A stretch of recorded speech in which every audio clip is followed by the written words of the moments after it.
Nikola Tesla.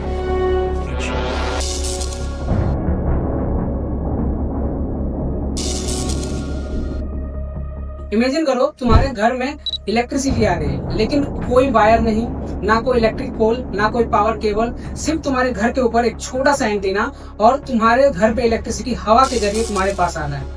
सुनने में अभी साइंस फिक्शन लग रहा होगा, लेकिन 120 साल पहले एक ऐसा साइंटिस्ट था जिन्होंने इस आइडिया पे रियलिटी बनाने का ट्राई किया था, जिनका नाम था the future man Nikola Tesla. Tesla का विजन बस इलेक्ट्रिसिटी जनरेट करना नहीं था, वो चाहते थे कि कैसे इलेक्ट्रिसिटी और इंफॉर्मेशन बिना वायर के दूर हजारों किलोमीटर तक ट्रांसमिट किया जाए। और इस आइडिया को टेस्ट करने के लिए सन 1901 में न्यूयॉर्क के लॉन्ग आइलैंड पे एक बहुत बड़ा टावर बनाया गया, जिसका नाम था वार्डेनक्लिफ टावर। टेस्ला का मानना था कि हम लोग अर्थ और एटमॉस्फेयर के इलेक्ट्रिकल प्रॉपर्टी का यूज करके एनर्जी को बहुत दूर तक पहुंचा सकते हैं। और आज हम लोग वायरलेस कम्युनिकेशन को एक नॉर्मल समझते हैं, रेडियो, वाईफाई, ब्लूटूथ, लेकिन टेस्ला इमेजिन कर रहे थे उस टाइम पे वायरलेस पावर ट्रांसमिशन का। उन्होंने हाई फ्रीक्वेंसी इलेक्ट्रिकल एक्सपेरिमेंट के थ्रू लैम्प को बिना डायरेक्ट वायर के कनेक्शन के जला के दिखाया था। लेकिन यहाँ पे एक इम्पोर्टेंट डिफरेंस है, उन्होंने कभी ये प्रूव नहीं किया था कि उनको पूरे दुनिया में फ्री इलेक्ट्रिसिटी ट्रांसफर करवाना है। उनका मेजरली ये चैलेंज था कि कैसे वो वायरलेसली एनर्जी को पूरे दुनिया में पहुंचा पाए इफिशिएंटली। इसीलिए उनका वाटरक्लिफ टावर एक बहुत बड़ा एक्सपेरिमेंट था। लेकिन टेस्ला को एक प्रॉब्लम था, उस टाइम पे ना टेक्नोलॉजी था न पैसा था।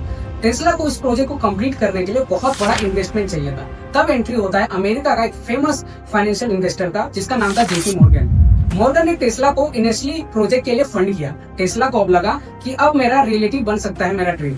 लेकिन यहीं से टेस्ला और मॉर्गन का फेमस कंट्रोवर्सी स्टार्ट होती है। इंटरनेट पर टेस्ला और जेपी मॉर्गन के काफी फेमस स्टोरी सर्कुलेट हुआ था।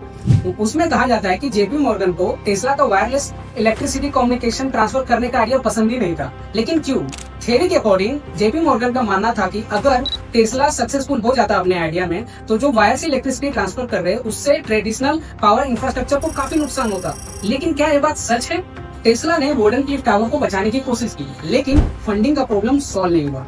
आखिरकार वार्डेनक्लिफ टावर का हाइट छोटा रखना पड़ा, जिससे टेस्ला का ओरिजिनल ग्लोबल अचीवमेंट पूरा किया नहीं जा सका, जिसके कारण टावर को बंद कर दिया गया। यानी टेस्ला का ड्रीम प्रोजेक्ट कोई सीक्रेट बटन से बंद नहीं हुआ था, बल्कि उस टाइम पे चाहिए था मैसिव टेक्नोलॉजी, ज्यादा इन्वेस्टमेंट, और इन्वेस्ट करने वाले बिजनेसमैन को भरोसा चाहिए था कि इस टेक्नोलॉजी से उनका रियल में प्रॉफिट हो सकता है। लेकिन यहीं पे टेस्ला का कहानी खत्म नहीं होती, क्योंकि टेस्ला के लास्ट टाइम में और टेस्ला के डेथ के बाद जो उनके रिसर्च पेपर के साथ हुआ, वो टेस्ला की स्टोरी को और मिस्टीरियस बना देती है। सन 1943 में न्यूयॉर्क के एक होटल में एक 83 साल के निकोला टेस्ला का डेथ हो गया। हाँ, वही एक साइंटिस्ट जिनके आइडिया उनके टाइम से 100 साल आगे के थे। लेकिन टेस्ला के डेथ के बाद यूएस अथॉरिटी ने उनका रिसर्च पेपर और रिसर्च मटेरियल सिक्योर कर लिया गया और उस पर अपना रिसर्च चालू कर दिया गया।